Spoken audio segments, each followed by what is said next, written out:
Welcome to the Opt-in Podcast. I am your host, Melissa Franks, and this is where we go from surviving to thriving in business. And the best part about this podcast is this is where we tell it straight. It's where I spill all of the tea and I tell you exactly what it takes to move your career forward and exactly how you can have the career that you desire and a life that you love. This is our second week of listeners' questions. You have been sending some great ones into me, and we are just going to continue the ball rolling here because there are some juicy questions here. Now, before we jump right in to everything we're going to talk about today, I do want to make sure that you are aware that these podcasts are available in video format too. So if you would rather see me talk to you versus you listen to me, you can go to my YouTube channel and you can watch while you're cooking dinner or I don't know, at a kid's sporting event, or you name it. You can see all of the things, me sitting here talking to you, and it'll be really fun. It's like we're having a coffee chat or something. So go subscribe to the YouTube channel. Do the girl a favor. I'm trying to get to 1,000 followers or subscribers, whatever we call those, over on YouTube. I'm also putting up daily shorts so you can see small clippets of the podcast and you can see other content I share on other social media platforms. If you are a YouTube diehard, this is the place for you to go. So with all of that said, we are just going to jump right into these questions. I have 4 of them today that I'm going to cover. We're going to be here as long as it takes to get those done. So maybe you'll have a short and sweet episode. Maybe you'll have a long-winded one. I'm not really sure where we're going to go, but we're going to jump right in and take care of it anyway. The first question at the very top is, do I need a personal brand? I have an interesting stance on brand, whether it's about you, the person, or the business. And my stance on brand is that all brand really is another way to say reputation. It's what other people say when you aren't there. It's what other people say about your business when you're not there listening. It's the emotion and the feeling and the nostalgia and the experience that people come to know and respect by being around you or working with you or in your presence in general. And the same can be said for a business. I started my career inside of a very iconic brand. And I don't know, maybe 5 years in, maybe it wasn't even that long, there was a really massive push for this personal branding action to occur. We got a ton of training. We had personal branding professionals come in and teach us what to do. And I've got to point out here, folks, that this was before social media. So Facebook did not yet exist. This is like maybe MySpace era, maybe. And if you don't know what that is, then welcome. You are exactly who I want to be talking to and spilling all the tea to. And also, we're just from different generations. I'm from the olden times. Anyway. Personal branding didn't have anything to do with what's on your social media, what your aesthetic is, what your style is. It had everything to do with exactly what I'm talking about, which is, what's your reputation? What are you known for professionally? When somebody says your name, when somebody speaks about you when you're not there, when they say your name in a room or at a table you haven't yet been invited to, what are they saying? That's your personal brand. So the question of, do I need one? The answer is, you already have one. My question back to you is it one that you want? And then you might say, well, I'm just going to volley the ball back to you and say, well, how do I know? Okay, so let's start at the beginning. Everybody has a personal brand. I would say that a 2-year-old has a personal brand. I would even go so far as to say a brand new baby has a personal brand. And if we start with that analogy, if we just consider for a minute that we all have a brand from hour 1 of our lives. That brand that we have at hour 1 is not the same that we have at age 80. Why is that? Well, because we collect experience. We collect life experience, we collect work experience, we collect experiences, we develop relationships, we gather knowledge and expertise, we demonstrate our ability to do things, we have an impact on others around us. And so as we go from hour 1 of life to year 80, our brand will evolve with who we as a human are and how we evolve. For example, at 15, your brand does not include that you are the mother of 3 kids. At age 50, it probably does.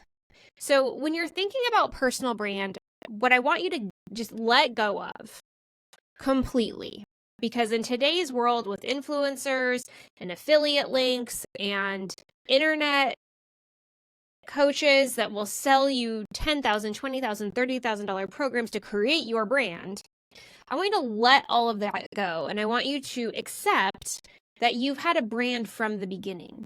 And even right now, today, sitting wherever you are, on your walk, listening to me talk to you, in your car, etc., you already have a personal brand. So the question really isn't, do I need one? The question is, do I have one that's aligned with what I want my brand to be? So in a very real life example, I am very driven. And in my early 20s, what that meant is that I was relatively cold. And I wouldn't say robotic because that definitely is not the right word, but I was down to business. There was not any sort of personal, hey, how you doing? How was your kid's first birthday sort of conversation with me at work. Did I do that in my personal life? Yes, but at work, I did not. I was no nonsense and I delivered results. And the way that translated, the way people described me out into the world is she's incredibly smart and is a know-it-all. Or they would say things like, she's incredibly effective at what she does, but I really don't want to work with her.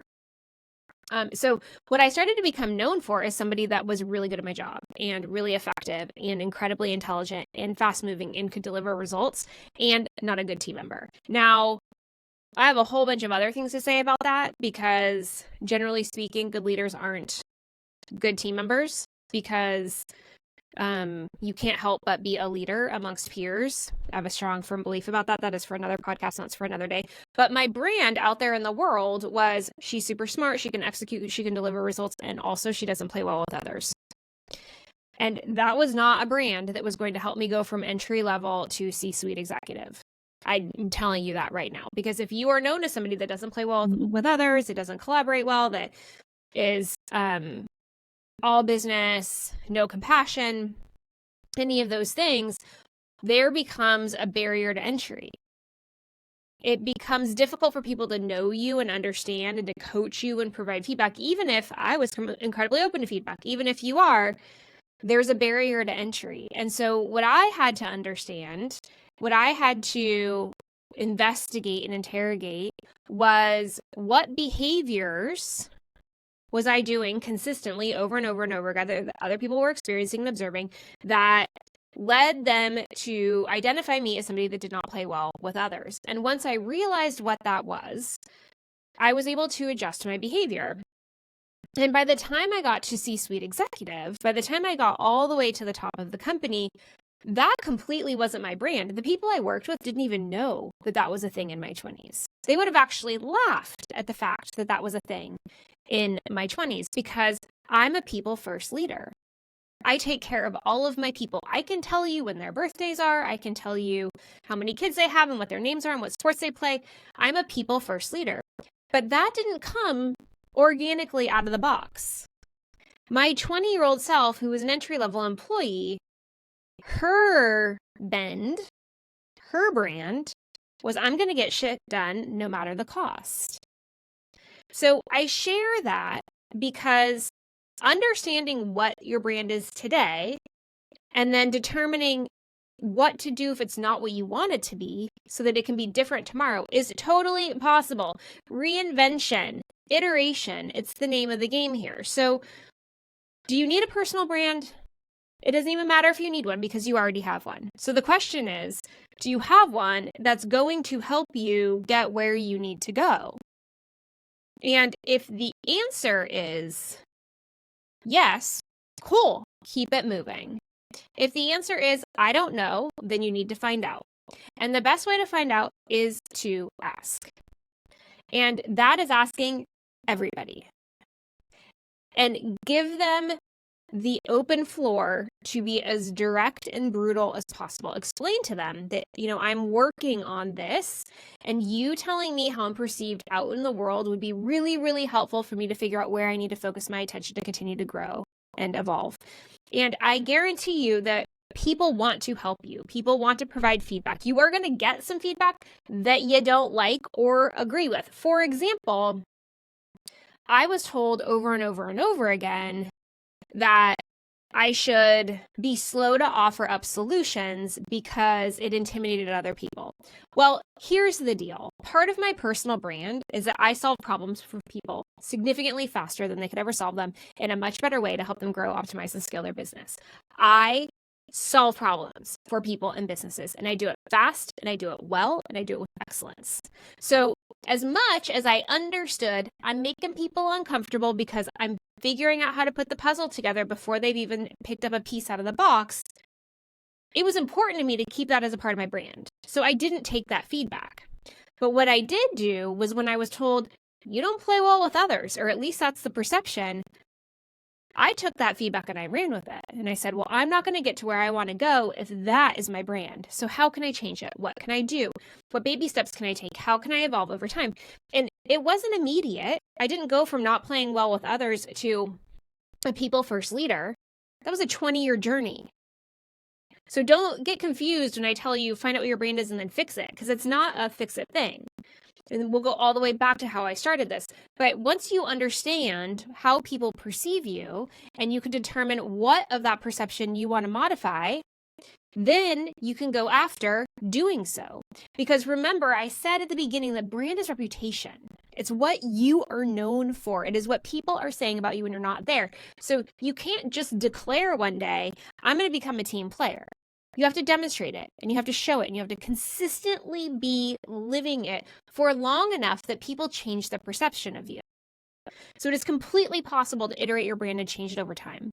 It's completely probable that you will, because you're going to continue to grow and learn and evolve as a human. You're going to have different life experiences. Your entire life is going to change between now and the end of your career. So the question I have back to you is the personal brand one that you want? And if it's not, what are you going to do to evolve it?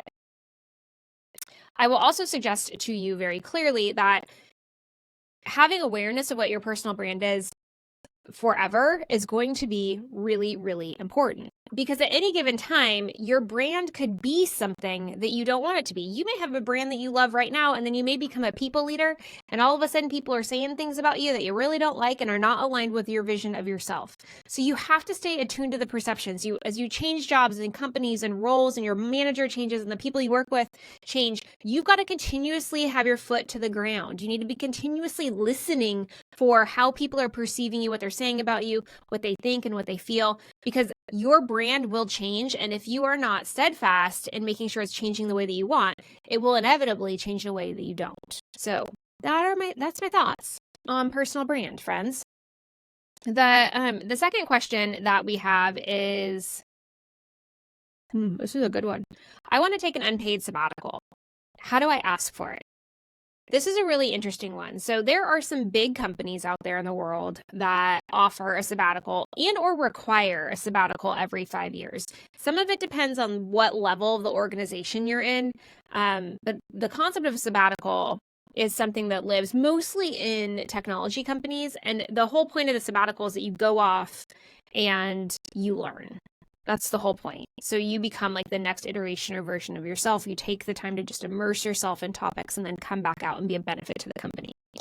The thing is that the majority of businesses don't recognize a sabbatical. They don't know what that is. They don't see the value in it. And so if you are not in a business that has a sabbatical program, which I'm guessing because you're asking the question that you're not, then this is something that you're going to have to pitch to your company. And only you are going to know if this is something that they would be willing to support and for what length. Sabbaticals are usually 3 to 6 months, depending on, again, the purpose and the business that you're in or the higher education organization that you're in. So the first thing that you need to do is figure out how much time you want. You need to figure out how you're going to use that time. And then you need to get very, very clear on what's in it for the company. Because on the flip side of that sabbatical, what it means is that when you step out of the business for 3 to 6 months, the company needs to backfill your position. So now while you're going out unpaid and they have that money from a payroll perspective, they don't really, because it's more expensive to hire a contractor than it is to hire an employee, dollar for dollar. Now, there's a whole other thing to say that it's more expensive long-term to have employee turnover, but we're not getting into that. Just dollar for dollar, brass tacks. Maybe you're making $100 an hour. It's going to cost $150 an hour to replace you. There also is the fact that it can't just be a 1-for-1. So you're out on day one and a new person comes in on day one. There is overlap of usually 2 weeks on the beginning and on the end. So before you go out, you teach the person for 2 weeks. But when you come back in, they do turnover with you for 2 weeks. There's an extra month worth of cost. That's just pure cost. There is no way to recover that cost. And then the other piece is that there is a cost to the business just by not having you there. So if you're better at your job than anybody else would be 2 weeks after training. And so things are going to go a little bit slower. Things aren't going to get done with the same level of quality just because the person that's replacing you is new. So you've got to understand the kind of the costs to the company. The other thing that you need to understand is your role within the organization. Do you manage people? So they're not going to have their manager for 3 to 6 months.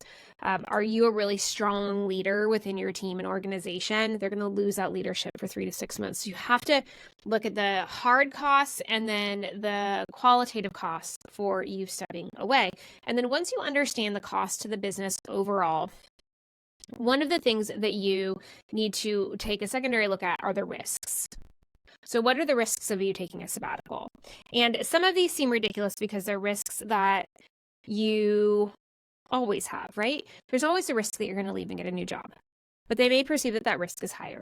There's always a risk that the ball is going to get dropped. There's always a risk that the person that replaces you, they don't work out and they have to replace you with somebody else.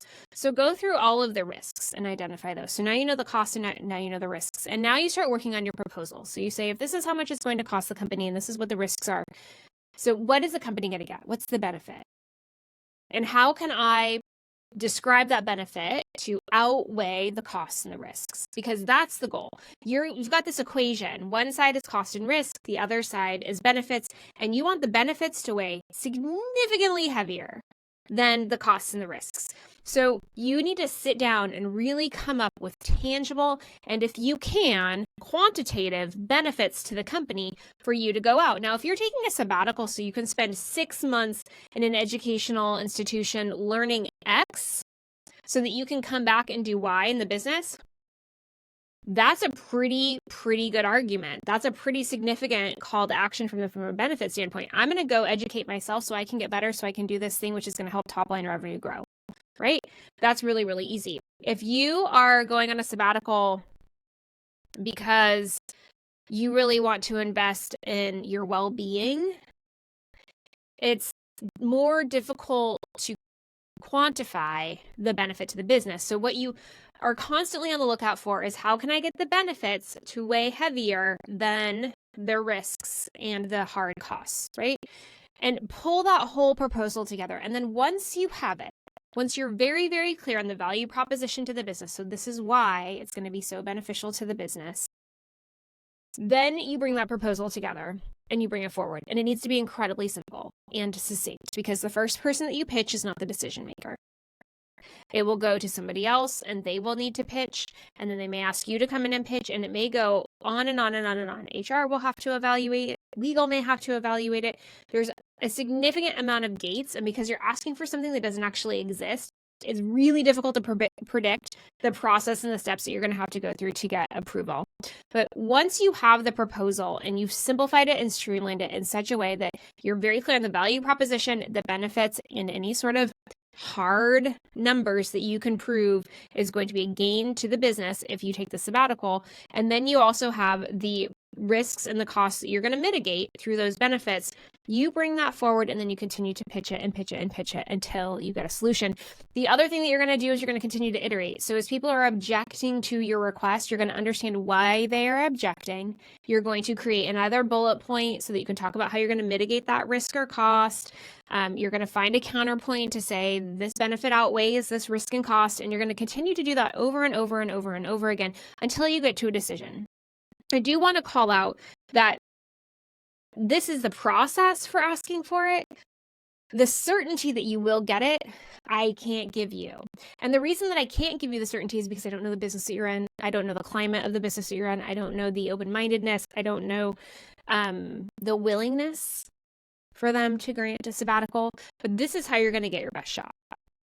Following that methodology and blueprint, following those steps, and really treating this as an eyes wide open. You are aware what the costs and the risks are to the company by granting you the sabbatical, and proving without a shadow of a doubt that the benefits weigh heavier.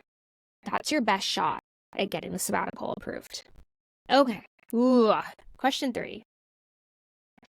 At my job, we network by going to a bar and having drinks after work.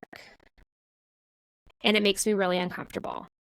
Is there another way for me to network without alcohol?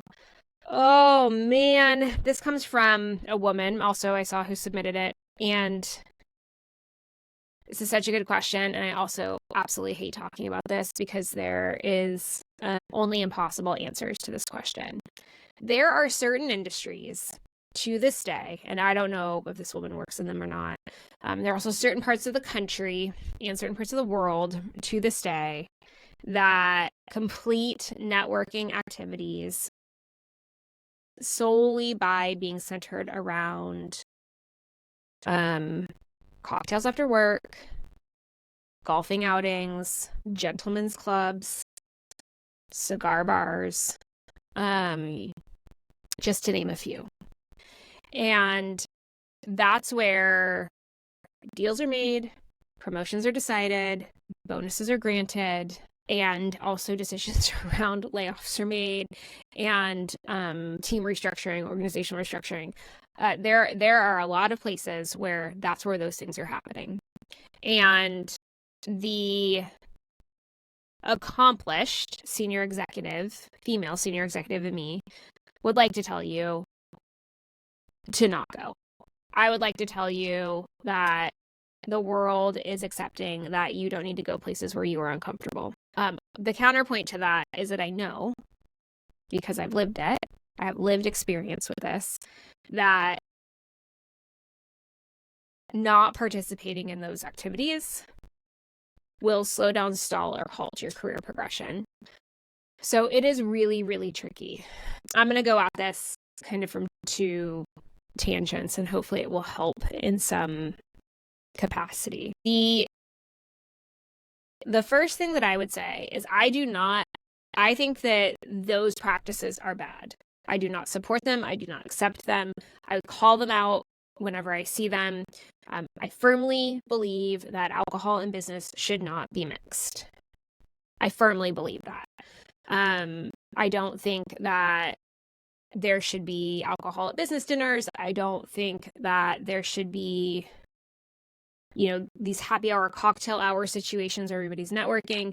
I love a glass of wine. I love a good cocktail. Give the girl a margarita. She is as happy as a clam. But I also recognize that even one cocktail can soften the edges and cloud judgment. And I don't come to work, right? None of us come to work. We have policies at work that say you can't come to work inebriated or consuming drugs or any of those things. So why would we then step out of work into a different establishment to do work things and then have that rule be laxed? I just don't understand it. So I personally, even when I've attended these events, I get a club soda with cranberry juice, or I get a non-alcoholic beer, or I like whatever. But I personally just have a stance on that. I would also say that I do not advocate at all or suggest that you should ever go anywhere where you feel uncomfortable. So if these events are making you feel uncomfortable, do not go. Do not go. What I would also say is that if you're working inside of a business where this is the culture and the culture is misaligned to how you want to spend your time, how you want to conduct yourself professionally, and how you want to conduct yourself personally, then you need to go find somewhere else to work. I know this is super, super harsh, but the one thing that I know without a shadow of a doubt is that one person cannot change a culture. Because I've tried. One person cannot do it. It takes a top-down approach. It takes a full-scale sweep. It takes staffing changes. It takes years for a culture to change. It's like turning a cruise ship around, if you've ever heard that analogy. So if you are inside of a business where happy hour networking and business dealing is the norm, or conducting business on a golf course, or conducting business in a cigar bar is the norm, and any of that makes you uncomfortable or excludes you from participation, then it's time to go work somewhere else, because that's not going to change. You're not going to be able to get it to stop. You can't complain your way into it being different. So you need to go find a company where that doesn't happen, because there are so many companies where that doesn't happen. What we're talking about right now is like the slim and the few. So if any of that makes you uncomfortable, if any of that is happening inside of the business and it's negatively impacting you in any way, it is time to go.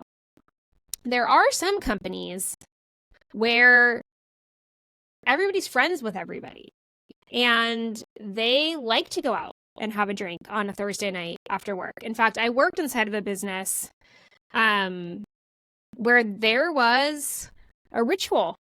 There was a bar close to the office, and there was a group of people that every Thursday night went and had one drink and then went home, and that was what they did. And I will tell you, they never talked about business. Work was not a topic. They talked about football and baseball and their kids and their hobbies. Never once did they talk about work. I'm all for it. That's great. Everybody was peers and they had a good time.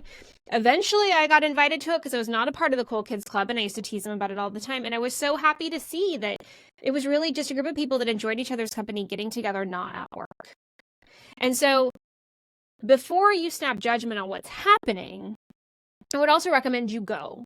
I would also recommend that you experience it and see if it really is that they're conducting business, and like the only way to become on the inside and influence things is to be in those networking events and staying out late and drinking a lot and smoking cigars and whatever, or if this is really just one of the ways that people inside of the company spend time together because they're friendly.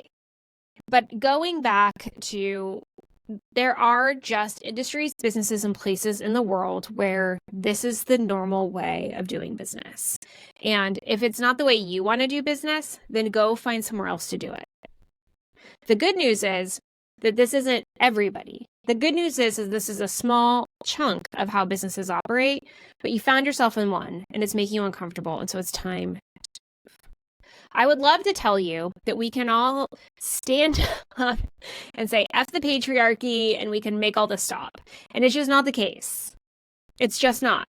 There's only so much that we can do. And what I can tell you is that the more we opt out of the businesses that see this as a norm, the more difficult it's going to be for the businesses to hire talent. And the more difficult it is for them to hire talent, the less successful the businesses will be in the long run. And that's the best way to combat this. All right. We have one more question. Oh man, on the heels of that other one too. I'm always being talked over. What would you recommend I do? I mean, now would be the perfect time to show that clip of Vice President Kamala Harris at the debate when she got really loud and really big and said, "I am speaking." I don't think a woman anywhere will forget that moment, because any woman that's worked inside of a business has had that moment once or twice. My moment, and I'll share it here because I think that it's important, I have a loud voice. I'm not shut down very often. I'm a small human, but I command a lot of space and room, and I don't get pushed around. And I vividly remember as I was getting closer and closer to chief operating officer, the amount of women that were in the rooms that I were in were getting real scarce, real sparse. And I had this period of time where everybody I worked with was male. And they were from a variety of countries. And we had language barrier, and we had heightened emotions because we were in a really challenging time from a business context. And I can remember I was sitting in an office and we had a super long conference table. It was a rectangle. It probably sat 14. It was a really long table. And I was at the end, like on a corner. I wasn't at the head of the table, but I was on a corner. And there was a bunch of arguing going on.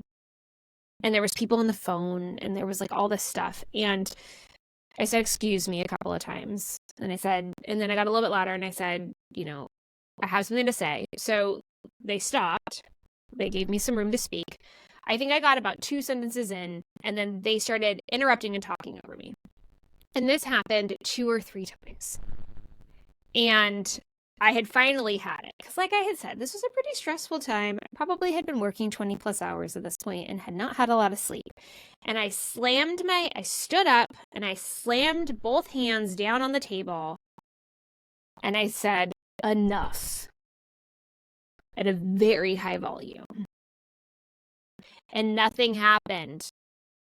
So I did it again at an even higher volume. I did it 4 times before they stopped. And it wasn't like the movies where you do it and then everybody's silent. It was like it slowly quieted down. Like all of a sudden, everybody started to realize that maybe they needed to stop that final thought coming out of their mouth.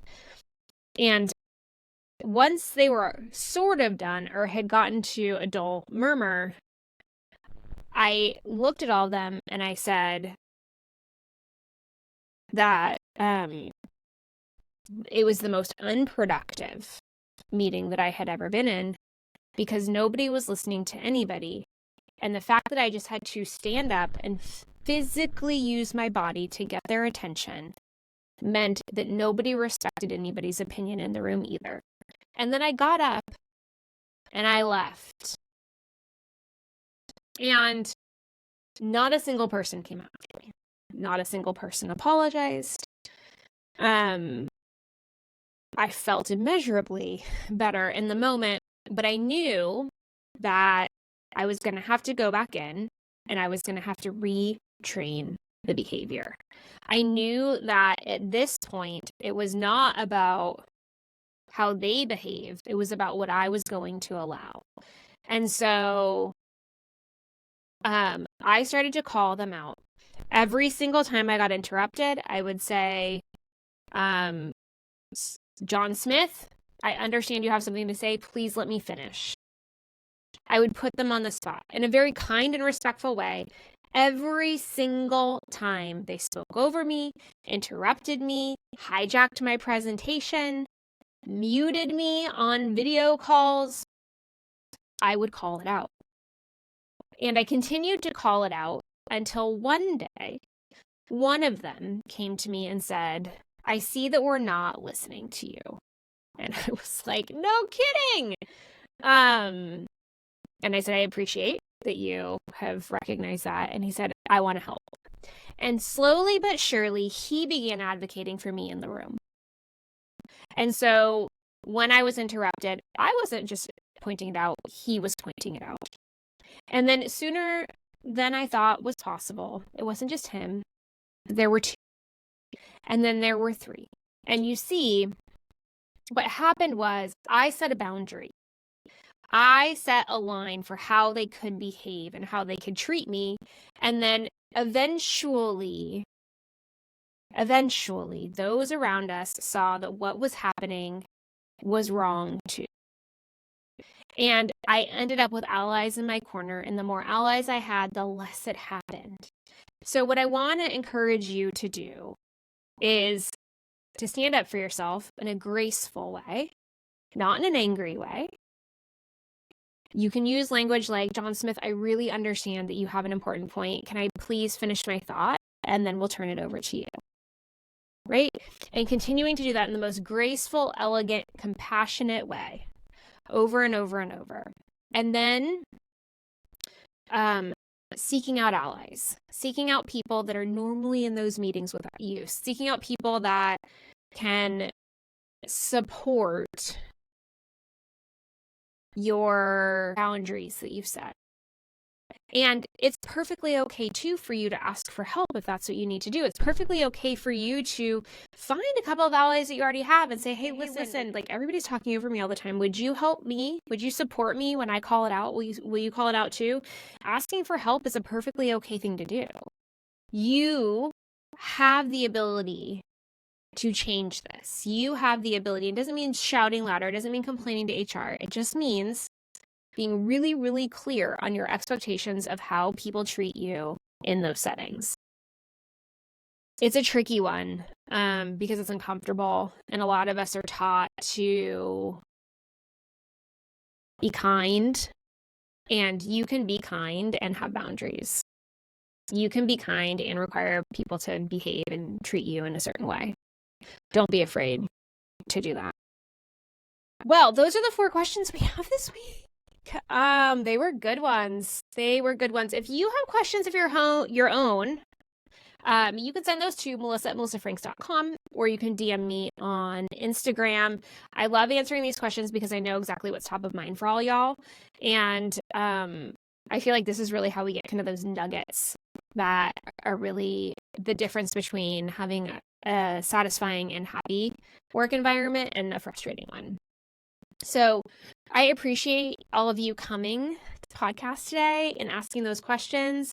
And as I started at the top, there's a YouTube channel. So if you want to watch me instead of listen to me, please go subscribe to the channel. Even if you are not a YouTube person, do me a solid and go subscribe to the channel. I am doing my best to get this podcast into a place where it can be monetized so that I can do some really cool stuff for all of you. And that requires rating and reviewing and subscribing to the YouTube channel and like all the things. So I appreciate your support. Until I talk to you next week, please know that you are wise and you are brave and you are strong. And I believe in you.